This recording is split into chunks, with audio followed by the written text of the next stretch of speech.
Today I want to share with you a brief reflection from two ayahs number 21 and 22 of Surah Al-Anfal. And in these two ayat, Allah Azza wa Jal talks about the act of listening. وَلَا تَكُونُوا كَالَّذِينَ قَالُوا سَمِعْنَا. Don't be like the people who say we've heard. وَهُمْ لَا يَسْمَعُونَ. And in fact, the fact of the matter is that these people, they're not really listening. So don't become passive listeners. This ayah has very profound implications on what kind of listeners you become. You know, right now we get exposed to so much media, right? So you're listening to something and you're watching something at the same time and you're listening to your parents talk or whatever, and we're taking in multiple things and we're not really paying attention to any one thing.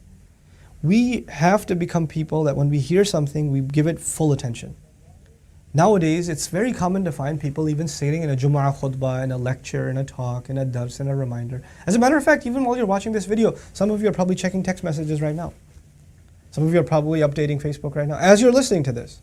And you're kind of half listening and half doing something else. Allah says, don't be like people who say we hear, but they're not really listening.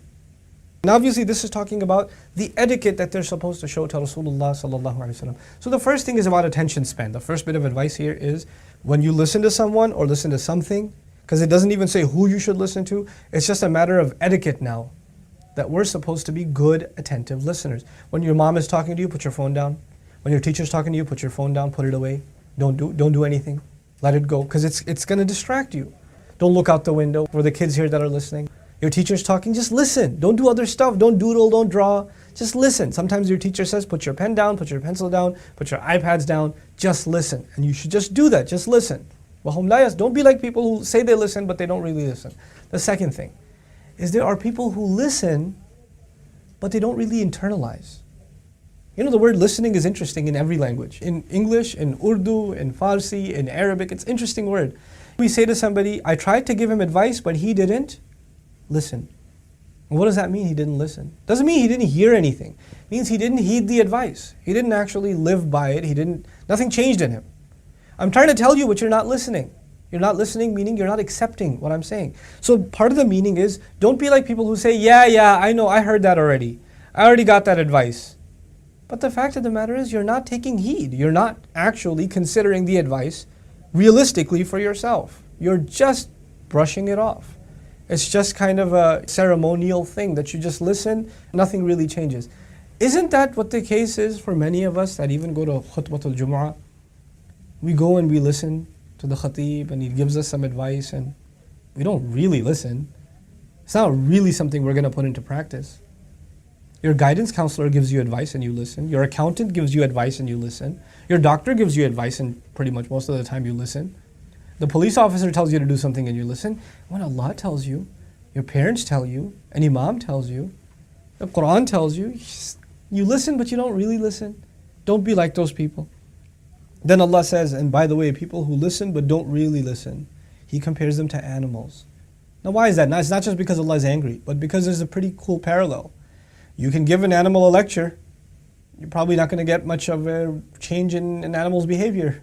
So if Allah is saying if you hear something beneficial and there's no change in your behavior, the experience of giving you advice is pretty much the same as the experience of giving a monkey advice or giving a cat advice. It's not really going to change in its behavior. So in the next ayah he says, إِنَّ شَرَّ الدَّوَابِ عِنْدَ اللَّهِ. The worst kind of animals, as far as Allah is concerned, الصُّمَّ الْبُكُمْ. So first he called them animals. Then he said the worst kind of animals are as-sum al-bukum. They're deaf and they're mute.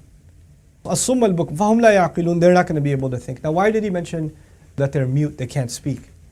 When you don't listen properly, you're not able to communicate your thoughts properly. What you didn't hear properly, you're not able to say properly. Sometimes in a classroom the teacher says, listen to this carefully because tomorrow you'll have to repeat it to me. They say in Arabic, أَسَاءَ سَمْعًا فَأَسَاءَ إِجَابَةً. You listened poorly, so you responded poorly. Allah is saying if you don't listen carefully, then you're not going to be able to answer carefully. Here's what I want you to think about. Right now, I may not be listening carefully, but I can certainly speak. But Judgment Day will come. And then the only people who will clearly be able to speak are people that listened carefully in this world. When the angels come to our graves and they ask us, "Man Rabbuk?" Who's your master? Who's your Lord? The people who listened carefully, and not just in passing, they listened and took heed, are going to be able to say Allah. The people who didn't take this seriously, even though they were Muslims, The angels will ask, who's your master? They're not going to be able to speak. Allah says the worst kind of animals are the ones who can't speak. فَهُمْ لَا يَعْقِلُونَ. They don't even realize, they don't even think about what they're doing.